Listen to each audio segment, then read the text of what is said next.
నమస్కారం. ఏసీ న్యూస్కి స్వాగతం.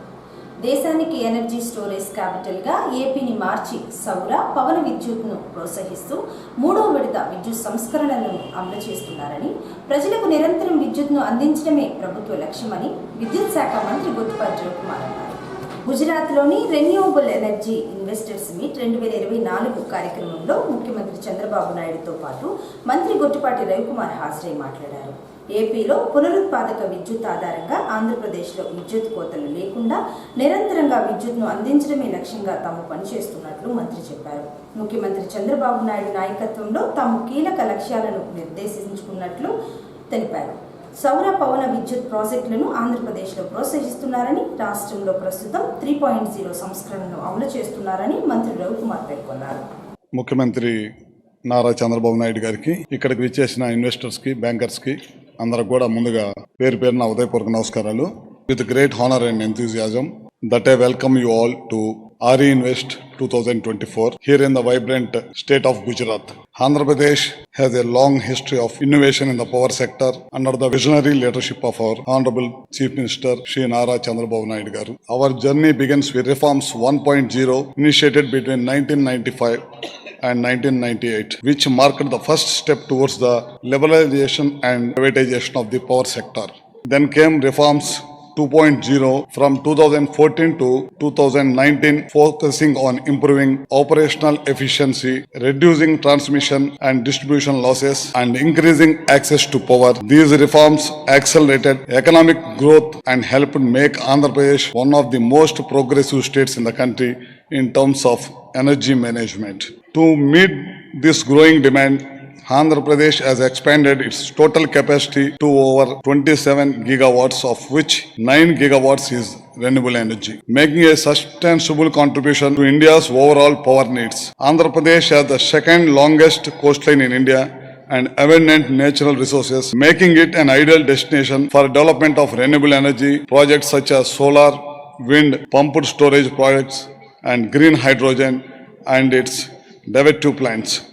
Under the visionary leadership of our Honorable CMC Nara Chandrababu Naidu Garu, our state is at the blink of Reforms 3.0 with the goal of making Andhra Pradesh national leader in clean energy.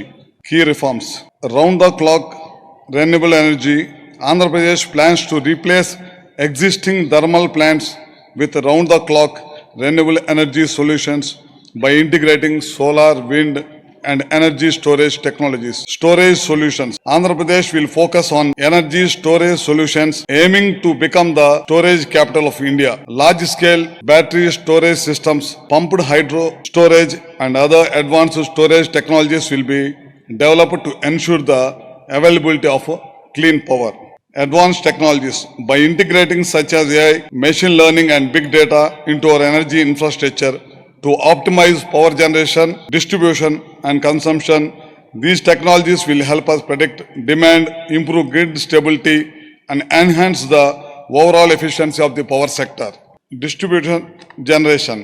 With the widespread adoption of rooftop solar, decentralization of microgrid, and other innovatives, we aim to bring power generation closer to the people, enhancing energy security at the grassroots level. In the next few weeks, we will announce our new integrated clean energy policy.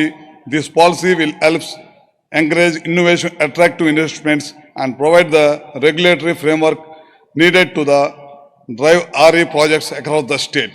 With Reforms 3.0, Andhra Pradesh will continue to create an ecosystem that ensures energy security, economic growth, and environmental sustainability. I welcome investors, industry leaders, policymakers, and our citizens to join us in this ambitious journey. Together we can make Andhra Pradesh the energy powerhouse of India. Thank you and all. రాష్ట్ర కేంద్ర ప్రభుత్వ ఆదేశాల మేరకు ఈ నెల 17వ తేదీ నుంచి October 2వ తేదీ వరకు అద్దెంకి మున్సిపాలిటీ ఆధ్వర్యంలో స్వచ్ఛత సేవా కార్యక్రమాలు నిర్వహిస్తున్నారని అద్దెంకి పురపాలక సంఘం కమిషనర్ సత్యనారాయణ అన్నారు. అద్దెంకి పట్టణంలో మంగళవారం అద్దెంకి మున్సిపల్ కార్యాలయం నుంచి ఆర్టీసీ బస్టాండ్ వరకు స్వచ్ఛత హీ సేవపై అవగాహన ర్యాలీని ఏర్పాటు చేయగా వైసీపీ, టీడీపీ కౌన్సిలర్లు, మున్సిపల్ అధికారులు పాల్గొన్నారు. అనంతరం బస్టాండ్లో స్వచ్ఛత హీ సేవపై ప్రతిజ్ఞ చేయించారు. ఈ సందర్భంగా కౌన్సిలర్లు మాట్లాడుతూ రాష్ట్ర ముఖ్యమంత్రి నారా చంద్రబాబు నాయుడు, ఉప ముఖ్యమంత్రి పవన్ కళ్యాణ్ ఆదేశాల మేరకు స్వచ్ఛత హీ సేవపై అవగాహన కార్యక్రమాలు నిర్వహిస్తున్నారని చెప్పారు. వార్డులో శానిటేషన్ పనులు, డ్రైనేజీలో పూడికతీత పనులు చేయిస్తున్నారని, అద్దెకి మున్సిపాలిటీని గ్రీన్ మున్సిపల్గా తీర్చిదిద్దటానికి అందరూ కలిసి కృషి చేయాలని తెలిపారు. రాష్ట్రం స్వచ్ఛత మీద ఆధారపడి ఉంది. ఆరోగ్యమే సమాజానికి ప్రాణం కాబట్టి ఆరోగ్యం స్వచ్ఛత ద్వారా వస్తుంది. కాబట్టి మన ప్రధాని మోడీ గారు స్వచ్ఛతా ఐక్యత అనేది ఒక ప్రోగ్రామ్గా నిర్వహించనున్నారు. దీని అందరికీ కూడా ప్రజల సహకారం ఉండాలని కోరుకుంటూ మన నారా చంద్రబాబు నాయుడు గారు ప్రతి ఒక్క పట్టణంలో ఈ మీటింగ్లు నిర్వహించడం జరుగుతుంది. ప్రజలకు ఈ సేవకుల ద్వారా స్వచ్ఛత యొక్క నాణ్యతని, స్వచ్ఛత అనేది ఎలా చేసుకోవాలి అనేది కూడా తెలియపరచడానికి ప్రతి మున్సిపాలిటీ ద్వారా కూడా ఈ కార్యక్రమం జరపబడుతుంది. ప్రజలకు అవగాహన కల్పించడమే లక్ష్యంగా ఈ కార్యక్రమం జరుగుతుంది. ఈ పారిశుద్ధ్య కార్మికుల ద్వారా ఒక్కరోజు కనుక వీళ్ళు కనుక ఆబ్సెంట్ అయితే మనం ఆహారం లేకపోయినా బ్రతకచ్చు, కానీ పరిశుభ్రత లేకుండా బ్రతకలేని రోజులు. కాబట్టి దాని ద్వారా డెంగ్యూ, మలేరియా అనేక వ్యాధులు ప్రబలుతాయి. కాబట్టి చెత్తను ముందు శుభ్రంగా ఉంచుకోవాలి. వీరే సేవకులు కాబట్టి ఖచ్చితంగా వీరిని మనం గౌరవించుకుంటూ, వీరికి సహకరించుకుంటూ ప్రతి మున్సిపాలిటీ ఆఫీసర్లు కానీ, స్టాఫ్ కానీ, పుర ప్రముఖులు కానీ, ప్రజలు కానీ వీరందరికీ సహకారిగా ఉంటూ ఈ కార్యక్రమాన్ని ముందుకు నడిపించాలని కోరుకుంటూ ఉన్నాను. ఈరోజు అద్దంకిలో స్వచ్ఛ భారత్ కార్యక్రమం మన అద్దంకి మున్సిపాలిటీ వారి ద్వారా చేస్తున్నారు.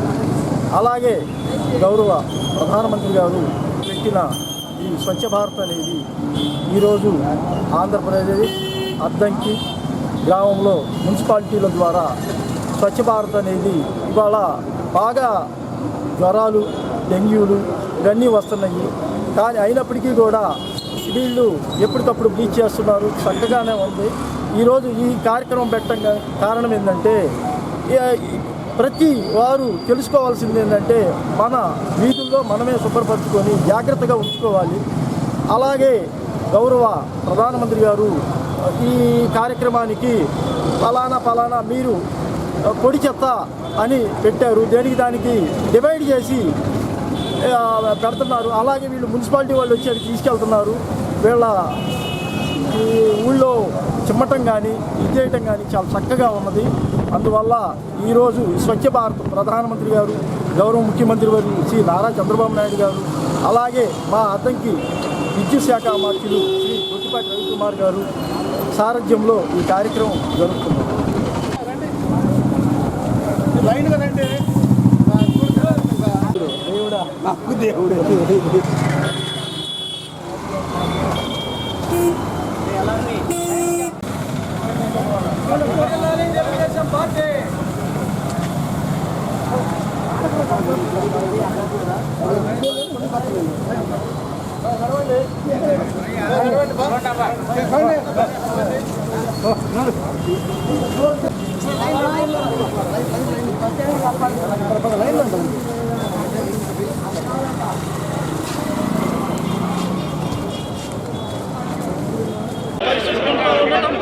పరిసరాల పరిశుభ్రత కోసం కొంత సమయం కేటాయిస్తానని శపథం చేస్తున్నాను. ప్రతి సంవత్సరంలో 100 గంటలు మరియు ప్రతి వారానికి 2 గంటలు శ్రమదానం చేసి పరిశుభ్రత ఆంధ్రప్రదేశ్ సాధించే సంకల్పానికి కట్టుబడి ఉంటాను. నేను పరిసరాలను అశుభ్రపరచను మరియు వేరే వారిని అశుభ్రం చేయనివ్వను. అందరికంటే ముందు నేను నా కుటుంబాన్ని, నా పరిసరాలను, నా కార్యాలయాన్ని పరిశుభ్రంగా ఉంచుతాను. ప్రపంచంలో ఏ దేశంలోనైనా పరిశుభ్రత కనిపిస్తుందంటే దానికి కారణం ఆ దేశ ప్రజలు.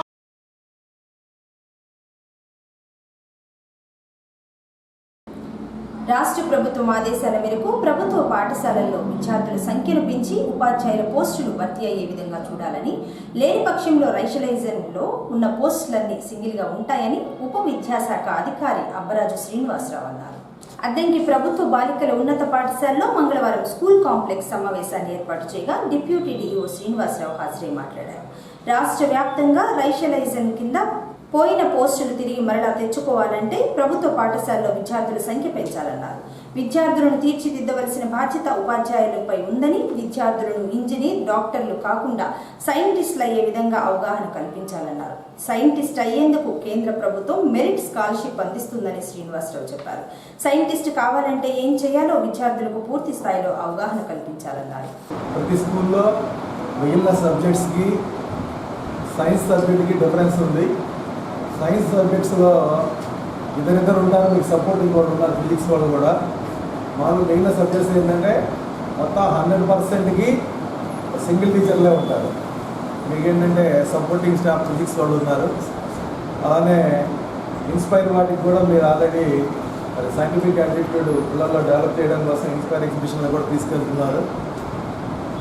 ప్రస్తుతం చాలామంది అప్లై చేస్తున్నారు ఇన్స్పైర్కి కూడా. సో ఇంకా ఎవరైనా సరే అప్లై చేయకుండా ఉంటుంటే చీరాల డివిజన్లో మీరు అప్లై చేసి మరి పిల్లలకు వచ్చే బెనిఫిట్ని పోగొట్టకుండా చూడండి. అది ఫస్ట్ నా రిక్వెస్ట్. సెకండ్ రిక్వెస్ట్ ఏంటంటే ఫిజిక్స్ తోటి బయాలజీతో కంపేర్ చేసుకుంటే బయాలజీ అంటేనే పిల్లలు ఇష్టపడతారు.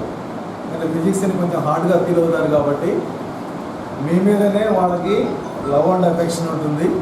సో మ్యాక్సిమం పిల్లలతోటి మీరు ఇంటరాక్షన్లో మీ సబ్జెక్ట్లో మ్యాక్సిమం 50-50 వచ్చేటట్టుగా మీరు ప్లాన్ చేయాలని చెప్పేసి రిక్వెస్ట్ చేస్తున్నాను. అది సెకండ్ రిక్వెస్ట్.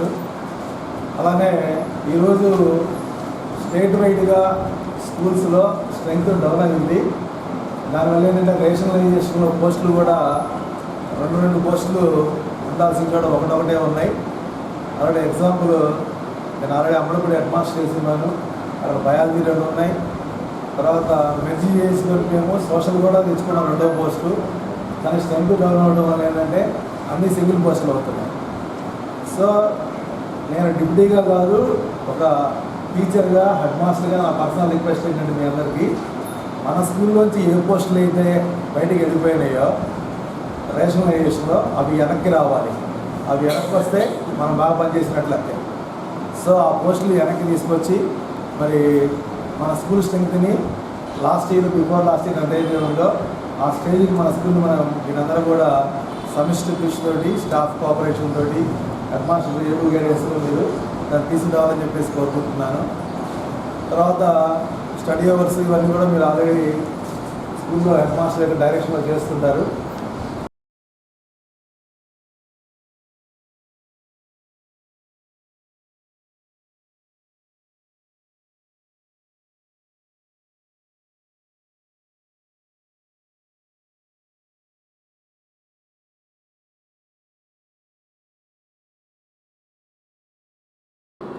భారతదేశ ప్రధానమంత్రి నరేంద్ర మోడీ 74వ జన్మదినోత్సవ వేడుకలు మంగళవారం అద్దంకి పట్టణంలోని సింగరకొండ రోడ్లో ఉన్న చైతన్య భద్రుల పాఠశాలలో భారతీయ జనతా పార్టీ ఆధ్వర్యంలో వేడుకలు నిర్వహించారు. ముందుగా జాగర్లమూడి యలమందరావు, శ్రీరామ్, సుబ్రహ్మణ్యం, పచ్చూడి శ్రీనివాసరావు తదితరులు కలిసి కేక్ కట్ చేసి ప్రధానమంత్రి నరేంద్ర మోడీకి జన్మదినోత్సవ శుభాకాంక్షలు తెలిపారు. భారతదేశ ప్రధానమంత్రి నరేంద్ర మోడీ ఇలాంటి జన్మదినోత్సవ వేడుకలు మరెన్నో జరుపుకోవాలని యలమందరావు తెలిపారు. మా నియోజకవర్గ ఇన్ఛార్జ్ ప్రీతమ నాయకులు మండల రామకృష్ణ గారికి, సేవా పక్వాడు జిల్లా సహాయ ఇన్ఛార్జ్ తమ్మని శ్రీనివాసరావు గారికి, సీనియర్ నాయకులు యలమందరావు గారికి, మరియు ఈ కళాశాల యాజమాన్యం అయిన ఆరోగ్యం గారికి, నెక్స్ట్ మన ప్రిన్సిపల్ సురేంద్ర గారికి నా హృదయపూర్వక కృతజ్ఞతలు. మరియు ఈ సిబ్బంది అందరికీ కూడా ప్రత్యేకంగా నా ధన్యవాదాలండి. ఈరోజు మనకి చాలా ప్రత్యేకమైన రోజు. మానసిక వికలాంగుల మధ్య ఈరోజు పుట్టినరోజు జరుపుకోవడం చాలా సంతోషంగా ఉంది. ఎవరు పుట్టినరోజు? మోడీ గారు పుట్టినరోజు. కారణం మొన్నటికి మనం చూస్తే మన జరిగిన ఫ్రాన్స్ పారాలింపిక్స్లో మనకి ఎక్కువ గోల్డ్ మెడల్ లేకపోతే ఎక్కువ మెడల్స్ తెచ్చిన వాళ్ళు ఎవరంటే మన మానసిక వికలాంగులు, ఫిజికల్లీ ఛాలెంజ్డ్ పీపుల్. అంతకుముందు జరిగిన మెయిన్ ఒలింపిక్స్లో వచ్చిన మెడల్స్ కంటే కూడా మనకి మానసిక వికలాంగులు ఇచ్చిన మెడల్స్ ఎక్కువ ఉన్నాయి. మనందరికీ అది ఎంతో మొన్న మోడీ గారు పారామెడిక్స్ అయిపోయిన తర్వాత మానసిక విషయాలు ఎంత ఆప్యాయంగా మాట్లాడుతూ వాళ్ళు ఎంత ప్రోత్సహించారు, అది వాళ్ళు ఒలింపిక్స్ కన్నా ముందు ఇంకెంత ప్రోత్సహించారు మనం చూస్తూ ఉన్నాం. నిజంగా ఈ ఆశ్రమ పాఠశాలలో ఇస్తున్నటువంటి ఆరోగ్యం గారికి మా ప్రత్యేక కృతజ్ఞతలు, సురేంద్ర గారికి మా ప్రత్యేక ధన్యవాదాలు. వీళ్ళని కూడా మీరు వీళ్ళందరూ కూడా మీరు భవిష్యత్తులో ముందు ఒలింపిక్స్లో వీళ్ళు కూడా గోల్డ్ మెడల్స్ కొట్టే విధంగా అన్ని రంగాల్లోనూ అందరికీ నమస్కారం అండి. ఈరోజు బదులుల మానసిక నిలయముల ఆశ్రమ పాఠశాలలో ఈ యొక్క మోడీ గారి పుట్టినరోజు చేయడం చాలా శుభదాయకం. ఈ కార్యక్రమంలో రాష్ట్ర Yuva Morcha state executive member Sriram గారు మరియు యలమందరావు గారు, జాగపూడి యలమందరావు గారు, అద్దెంకి రోలర్ మండలాధ్యక్షుడు సుబ్రహ్మణ్యం గారు, ఈ కార్యక్రమంలో కొత్తూరు శ్రీనివాసరావు గారు, రామకృష్ణ గారు పాల్గొనడం చాలా శుభదాయకం. 74 మోడీ గారి పుట్టినరోజు సందర్భంగా నన్ను ఇన్ఛార్జ్ అయ్యి నేను చాలా సంతోషిస్తున్నాను. ఈ 15 రోజుల కార్యక్రమాన్ని నా వంతు సహాయ సహకారాలు అందించి మన అద్దెంకి నియోజకవర్గంలో పార్టీని బలోపేతం చేయడానికి నా వంతు సహాయ సహకారాలకు కృషి అందిస్తానని సభాముఖంగా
శ్రీ గాయత్రి సమేత విశ్వకర్మ భగవాసుని జయంతి మహోత్సవం సందర్భంగా అద్దెంకి పట్టణంలోని విశ్వబ్రాహ్మణ సేవా సంఘం ఆధ్వర్యంలో కమటేశ్వర స్వామి దేవాలయంలో మంగళవారం ప్రత్యేక పూజా కార్యక్రమాలు జరిగాయి.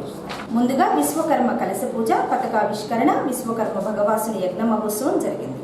పూజా కార్యక్రమంలో భక్తులు పాల్గొని స్వామివారిని దర్శించుకుని అన్నప్రసాద వితరణ స్వీకరించారు. శ్రీ విశ్వకర్మ జయంతి మహోత్సవం సందర్భంగా విశ్వకర్మ భగవాసుని యొక్క అనుగ్రహము సర్వజనులు పొందుటకై లోక కళ్యాణార్థం, ధర్మ ప్రాపంచిక వ్యవహారార్థం కమటేశ్వర స్వామివారి దేవాలయంలో ప్రత్యేక పూజా కార్యక్రమాలు నిర్వహించారని కమిటీ సభ్యులు తెలిపారు. ఈ ఏడాది కమిటీ తరపున విశ్వకర్మ భగవాసుని విగ్రహం చేయించారని తెలిపారు. ఈ సంవత్సరము సెప్టెంబర్ 17వ తేదీ యావత్ భారతదేశం మొత్తం కూడా విశ్వకర్మ జయంతి జరుపుకుంటున్నారు. ఈ బాధ్యత 15వ సంవత్సరం విశ్వకర్మ జయంతి జరుపుకుంటాం. భగవాన్ శ్రీ విశ్వకర్మ మహానుభావుడి జయంతోత్సవం విశ్వకర్మీయులు 50 మంది అన్ని కులాల వారు కలిపి జరుపుకుంటూ ఉన్నాము. దీనికి మంత్రి గారి అనుమతి, నాయకుల అనుమతి, విశ్వకర్మ సంఘీయుల అనుమతి అందరితోటి అందరూ కలిసి చేసుకుంటూ ఉన్నాము. ఉదయం 6:30 విశ్వకర్మ సుప్రభాత సేవ, గణపతి పూజా మహోత్సవము, విజయవచనము, అఖండ ప్రజ్వలన, విశ్వకర్మ కలిసి పూజ, విశ్వకర్మ భగవానుకి యజ్ఞ మహోత్సవము, మహానివేదన, మంత్రపుష్పము, తీర్థ ప్రసాద వితరణలు, మహాన్నదాన ప్రసాదము. ఇందులో ముఖ్యంగా ఎక్కడా లేనటువంటి దారువుతోటి చేసినటువంటి విశ్వకర్మ విగ్రహాన్ని అద్దంకిలో మొట్టమొదటి తయారు చేసి ఊరేగింపు తీసుకొచ్చి మేము చేసి మా సంఘీయులు మొత్తం కూడా జయప్రదం చేస్తున్నారు. సృష్టి స్థితిలయకారకులు విరాట్ విశ్వకర్మ భగవాన్ యొక్క విశ్వకర్మ జయంతి ఉత్సవ పూజా కార్యక్రమాలు అద్దంకి పట్టణంలో విశ్వబ్రాహ్మణ సంఘము అందరి సభ్యుల సహకారంతో భక్తుల యొక్క యోగక్షేమం కొరకు సమస్త శిశు, పశు, ధనధాన్య వ్యాపార అభివృద్ధి కొరకు ఈ యొక్క విశ్వకర్మ జయంతి ఉత్సవ కార్యక్రమాన్ని రంగరంగ మహావైభవంగా నిర్వహిస్తూ ఉన్నాము. ఈరోజు ఉదయం 8 గంటల నుంచి కూడా రమారమి 11 మంది దంపతులతోటి ఈ పూజా కార్యక్రమాన్ని ఏర్పాటు చేస్తూ ఉన్నాము. ప్రతి సంవత్సరం కూడా అద్దంకిలోని విశ్వబ్రాహ్మణ సంఘం ఆధ్వర్యంలో అద్దంకి పట్టణం సుభిక్షంగా ఉండాలంటూ, అదేవిధంగా బాపట్ల జిల్లా సుభిక్షంగా జీవిస్తూ ఉండాలంటూ, అదేవిధంగా మన రాష్ట్రం యావత్ భారతదేశము కూడా అష్టైశ్వర్య భోగ భాగ్యాలతో తొలతూగుతూ జీవిస్తూ ఉండాలనే సత్సంకల్పముతోటి ఈ యొక్క ప్రతి సంవత్సరము కూడా సెప్టెంబర్ 17వ తారీఖున లోక కళ్యాణార్థ ప్రాపంచిక వ్యవహార ధర్మం కొరకు ఈ యొక్క కార్యక్రమాన్ని ఏర్పాటు చేసుకుని ఉన్నాము. అదేవిధంగా నూతనంగా విశ్వకర్మ భగవాను యొక్క విగ్రహాన్ని కూడా ఈ సంవత్సరం మా సంఘం యొక్క ఆధ్వర్యంలో మన కమిటీ సభ్యులు కూడా ఏర్పాటు చేసి ఉన్నాడు. దానికి కూడా ప్రత్యేకమైన పూజా కార్యక్రమాలతోటి ఈ కార్యక్రమాన్ని ఏర్పాటు చేస్తున్నాం. కావున భక్తులందరూ కూడా తరతమ భేదములు లేకుండా కులమ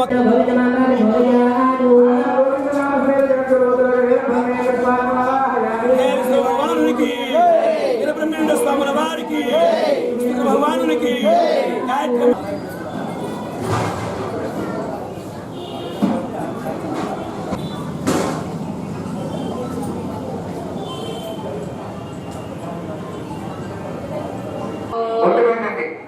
ఆడవారి అక్షరం కుడి చేతిలో తీసుకోండి, అక్కడ పట్టుకోండి. మగవారు ఇంట్లో వేద ఉంది కదా, ఇంట్లో వేద కూడా తీసుకోండి.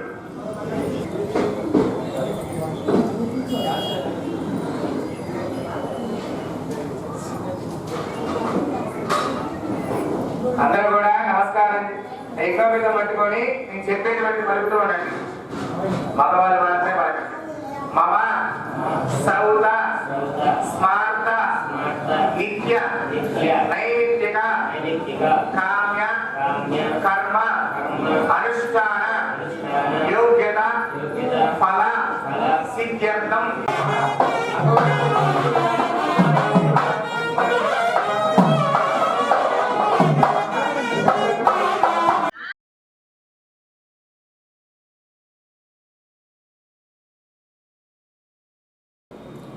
పరిసరాలన్నీ పరిశుభ్రంగా ఉన్నప్పుడే ప్రజలు ఆరోగ్యకరంగా ఉంటారని, లేకపోతే వ్యాధుల బారిన పడతారని Addanki RTC depot manager Rammohan Rao అన్నారు. స్వచ్ఛతా సేవా పక్షోత్సవాలలో భాగంగా మంగళవారం అద్దంకి ఆర్టీసీ డిపో నుంచి బంగ్లా రోడ్డు వరకు అవగాహన ర్యాలీ నిర్వహించారు. ర్యాలీలో ఆర్టీసీ సిబ్బందితో పాటు విద్యార్థులు పాల్గొన్నారు. ఈ సందర్భంగా డిపో మేనేజర్ రామ్మోహన్ రావు మాట్లాడుతూ రాష్ట్ర కేంద్ర ప్రభుత్వ ఆదేశాల మేరకు సెప్టెంబర్ 17వ తేదీ నుంచి అక్టోబర్ 2వ తేదీ వరకు స్వచ్ఛత సేవా పక్షోత్సవాలు నిర్వహిస్తున్నారని చెప్పారు. ప్రతి ఒక్కరూ పరిసరాలన్నీ పరిశుభ్రంగా ఉంచుకుని ఆరోగ్యకరంగా ఉండాలన్నారు.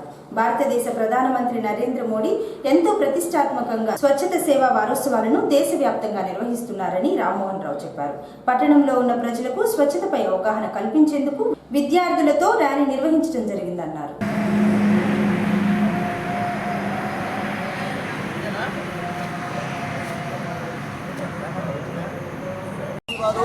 ఈరోజు స్వభావ స్వచ్ఛత దాని మీద సంస్కార స్వచ్ఛత మీద కార్యక్రమం నిర్వహిస్తూ ఉన్నాము. ఈ హై స్కూల్ పిల్లకాయలను కూడా పిలిపించేసి వాళ్ళ ద్వారా ప్రోగ్రామ్ని అత్యంత భక్తి శ్రద్ధలతోటి సేఫ్గా ఉండే అత్యంత పరిశుభ్రంగా ఉండే విధంగా మనందరూ పనిచేయాలని కోరుతా ఉన్నాను. అందరికీ థ్యాంక్ యూ. పరిసరాల శుభ్రత వలన ఈరోజు ఈ ప్రోగ్రాం మనందరికీ ప్రజలందరికీ తెలియజెప్పుకోవడానికి ఏర్పాటు చేయడం జరిగింది. కాబట్టి ఇందులో పరిసరాల శుభ్రత ఉన్నప్పుడు మనం ఆరోగ్యవంతంగా స్వచ్ఛంగా ఎంతో హ్యాపీగా ఉండగలుగుతాము. కాబట్టి ప్రతి ఒక్కళ్ళు బాధ్యతగా పరిసరాల శుభ్రతని పాటించి తోటి వాళ్ళకి సహకరించాలి. ఉదాహరణకి మన డిపో అనేది తీసుకున్నప్పుడు డిపో అనేది గవర్నమెంట్ది, మనకేం సంబంధం లేదని మనం ఎప్పుడైతే ఇష్టం వచ్చినట్టుగా ప్రవర్తించి వెళ్ళిపోతామో తర్వాత వచ్చేటటువంటి వాళ్ళకి అది చాలా ఇబ్బందికరంగా అనారోగ్యకరంగా తయారవుతుంది. ప్రతి ఒక్కళ్ళ మనసులో స్వభావంలో ఈ డిపో నా ఇల్లు లాంటిది, నేను డిపోలోకి వచ్చినప్పుడు ఎలాంటి అకృత్యమైనటువంటి కార్యక్రమాలు చేయకూడదు అనే భావం ఏర్పడ్డప్పుడు పరిసరాలు అన్నీ శుభ్రంగా ఉంటాయి. ఎక్కువ శ్రమ చేసి మళ్ళీ వాటిని క్లీన్ చేయాల్సిన అవసరం రాదు.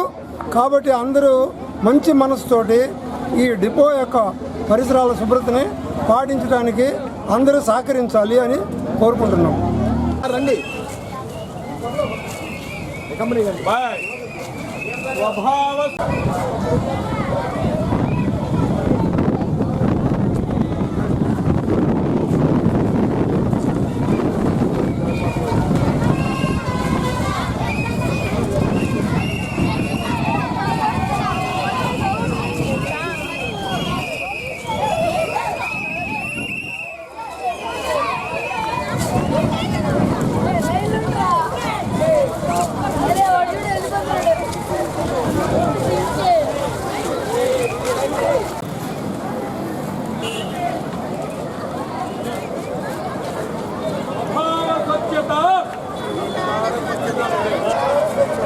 పరిసరాల శుభ్రత మనందరి బాధ్యత.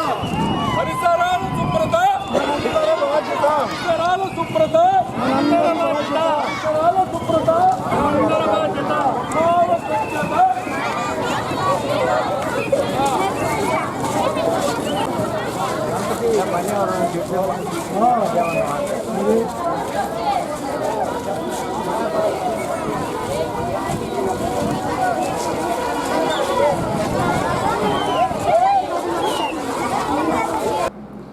ఎస్సీ వర్గీకరణను ఎంఈఎఫ్ ఎంఆర్పీఎస్ స్వాగతిస్తుందని, ఎస్సీ వర్గీకరణ అనేది 20 సంవత్సరాల కళ అని ఎంఈఎఫ్ నాయకులు అనుపర్తి రమేష్ అన్నారు.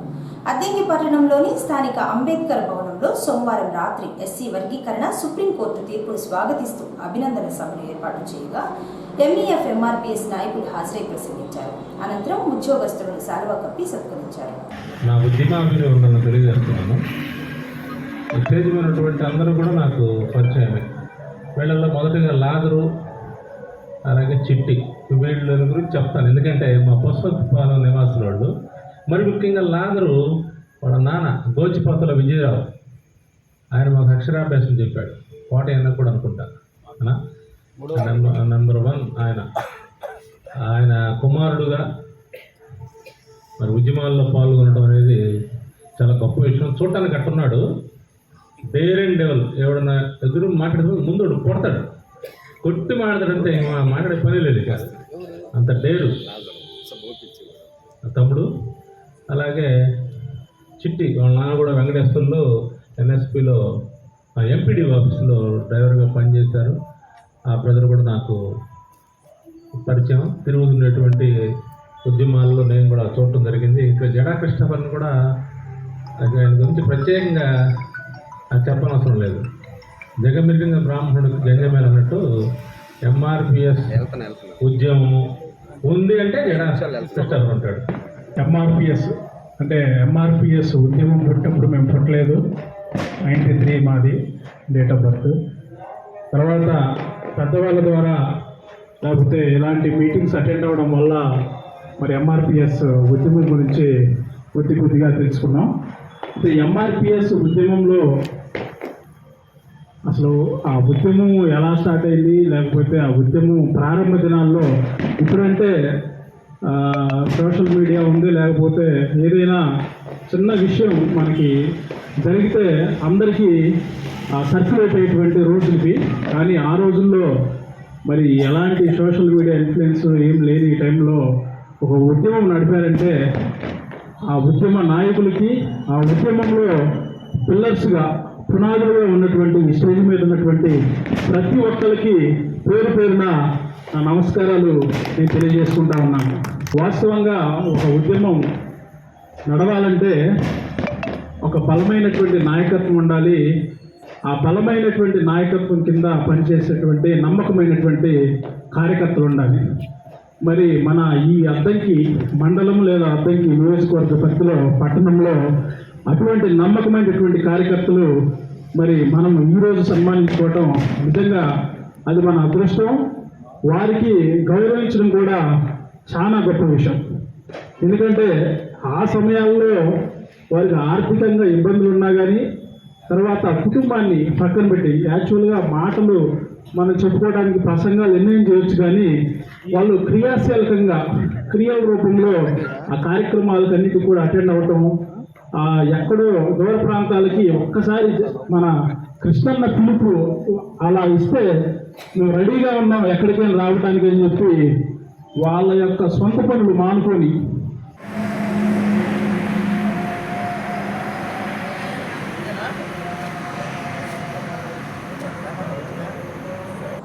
అద్దెంకి మండలం తిమ్మాయిపాలెం గ్రామంలో మంగళవారం మోదాపల్లి పిహెచ్సి ఆధ్వర్యంలో జాతీయ నులిపురుగుల నిర్మూలన కార్యక్రమం మండల పరిషత్ ప్రాథమిక పాఠశాలలో ఏర్పాటు చేయగా ఎంపీహెచ్ఓ నాగేశ్వరరావు, అబ్దుల్ సత్తార్ ఏఎన్ఎంలతో కలిసి విద్యార్థులకు నులిపురుగుల నిర్మూలనకు ఆల్బెండజోల్ మాత్రలు మింగించారు. 10 సంవత్సరాల నుంచి 20 సంవత్సరాల వయసు గల వారు ప్రతి 6 నెలలకు ఒకసారి ఆల్బెండజోల్ మాత్రలు మింగాలని తెలిపారు.